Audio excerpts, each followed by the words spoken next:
আজ যে ঘটনার জন্য আমরা এখানে দাঁড়িয়েছি, এটি আপনারা সকলেই জানেন, সারা দেশব্যাপী এটি একটি আলোড়ন সৃষ্টিকারী ঘটনা।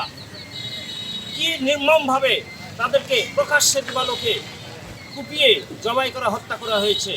আমরা ইতিমধ্যে জেনেছি তাদের 5 জনকে গ্রেপ্তার করা হয়েছে। আমাদের বক্তব্য, আসলে কি মূল আসামি সেটা দেখতে হবে, এবং আইনের সত্যিকারের যদি তারা আসামি হয়ে থাকে তাহলে আইনের ফাঁক ফোকর দিয়ে যেন তারা কোনো মতেই বের হয়ে যেতে না পারে।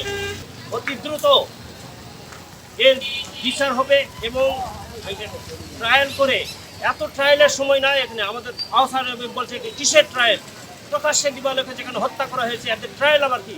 এদেরকে অতি দ্রুত বিচারের আওতায় এনে তাদের শাস্তি নিশ্চিত করতে হবে। চাপাতি দিয়ে কুপিয়ে হত্যা করা হয়েছে।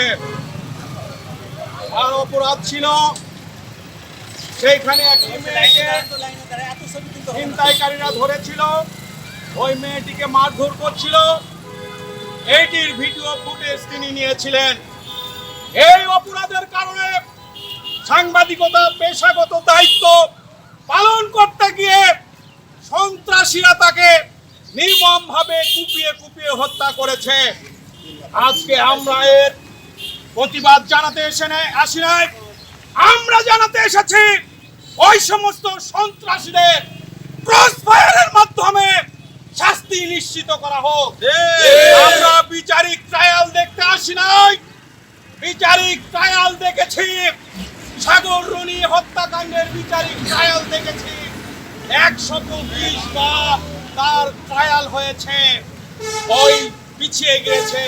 আমরা এটা আর দেখতে চাই না।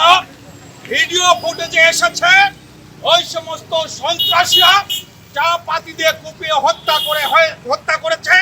তাই আমরা চাই দ্রুত শাস্তি নিশ্চিত করতে হবে এবং সেটা ক্রস ফায়ারের মধ্য দিয়ে নিশ্চিত করতে হবে। তাহলে দেশবাসী আইনের প্রতি শ্রদ্ধাশীল থাকবে, দেশবাসী আশ্বস্ত হবে এবং এই সমস্ত সন্ত্রাসী দেশের আনাচে কানাচে গজাবে না, মানুষকে হত্যা করবে না, দেশে অস্থিতিশীলতার সৃষ্টি হবে না, দেশে চাঁদাবাজি হবে না। আমরা দাবি জানাই এই বিচার ক্রস ফায়ারের মধ্য দিয়েই হতে হবে। অত্যন্ত দুঃখের সঙ্গে লক্ষ্য করছি সাংবাদিকদের নিরাপত্তা এখন জিরো পর্যায়ে চলে আসছে। সাংবাদিকেরা তা কোনো দলের নয়, কোনো মতের নয়, এরা কোনো রাজনীতি করে না, কোনো দলের সঙ্গে তাদের সম্পৃক্ত নয়। তারা তাদের পেশাগত দায়িত্ব পালনের জন্য তারা সক্রিয় থাকে। ঠিক এমনিভাবে পেশাগত দায়িত্ব পালন করতে গিয়ে আমরা লক্ষ্য করেছি আমাদের সাংবাদিকদের 2 ভাইকে প্রকাশ্য দিবালোকে কিভাবে তাদের উপর নির্যাতন করা হয়েছে, সারা বাংলাদেশের মানুষ তা দেখেছে। সুপ্রিয় সুধীমণ্ডলী, এইভাবে যদি যারা সন্ত্রাসী, যারা নিপীড়নকারী, যারা নির্যাতনকারী, তাদেরকে যদি আমরা এইভাবে সুযোগ দিয়ে থাকি, তারা মাথায় চড়ে বসবে। সুপ্রিয় সুধী, এদেরকে আমরা দৃষ্টান্তমূলক শাস্তির দাবি করছি এদের জন্য। সুপ্রিয় সুধী, এদের দৃষ্টান্তমূলক শাস্তি শুধু ধরে তাদেরকে কারাগারে নিক্ষেপ করা নয়, এদেরকে এমন ধরনের শাস্তি দিতে হবে যেন সারা দেশের মানুষ বুঝতে পারে যে যারা অত্যাচার করে তারা কোনোদিন নিষ্কৃতি পাবে না।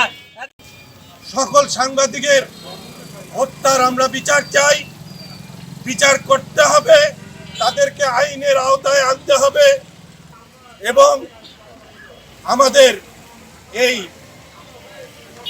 আন্দোলন অব্যাহত থাকবে।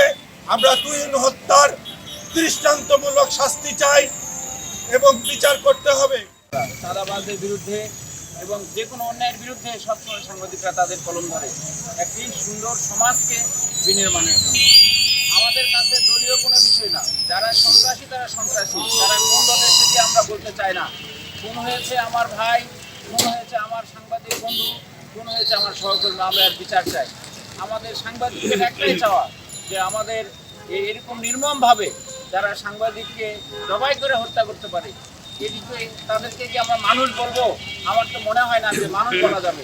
একটা মানুষের প্রতি ক্ষোভ থাকতে পারে, তার একটা হাত কেটে নেওয়া যেত, একটা পা কেটে নেওয়া যেত, তার যদি মাসুম বাচ্চা আছে, তার নিজের স্ত্রী আছে, তাদের দিকে তাকায় তাদের এই ঘৃণ্য অপরাধীদের যদি কোনো ক্ষোভই থাকে সাংবাদিকদের প্রতি, তাহলে এই ক্ষেত্রে কাজও তারা করতে পারত। কিন্তু যেভাবে তাকে জবাই করে হত্যা করা হয়েছে, এটা পেশাদার খুনি ছাড়া এটা কখনোই সম্ভব না। দৈনিক বাংলাদেশ মিডিয়া, সত্যের সন্ধানে সারাক্ষণ।